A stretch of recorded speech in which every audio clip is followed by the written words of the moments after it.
ওয়ালাইকুম এভরিওয়ান, কেমন আছেন সবাই? আশা করি সবাই ভালো আছেন। আপনার জাতীয় পরিচয়পত্রে স্মার্ট কার্ড কবে পাবেন এবং কতদিন সময় লাগতে পারে এখন অনলাইনে দেখে নিতে পারবেন খুব সহজে। তো চলুন আপনাদেরকে প্রসেস গুলো শিখিয়ে দিই। তো ফার্স্ট অফ অল আপনারা চলে যাবেন আপনাদের ফোন থেকে যে কোনো একটি ব্রাউজারে। তো আমি আমার ফোন থেকে ক্রোম ব্রাউজারটি ওপেন করে নিচ্ছি। ক্রোম ব্রাউজারটি ওপেন হওয়ার পর এখানে সার্চ বার পাবেন। সার্চ বারে লিখতে হবে, এখানে সার্চ বারে লিখতে হবে আপনাকে এনআইডি সার্ভিস।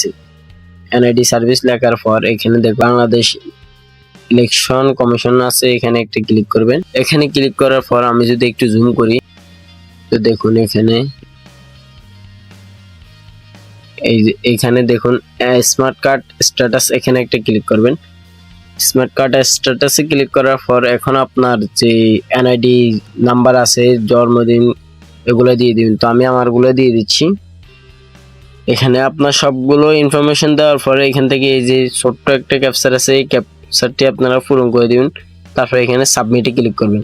সাবমিটে ক্লিক করার পর এখন এখানে লেখা আছে যে স্মার্ট কার্ডের কোনো তথ্য পাওয়া যায়নি।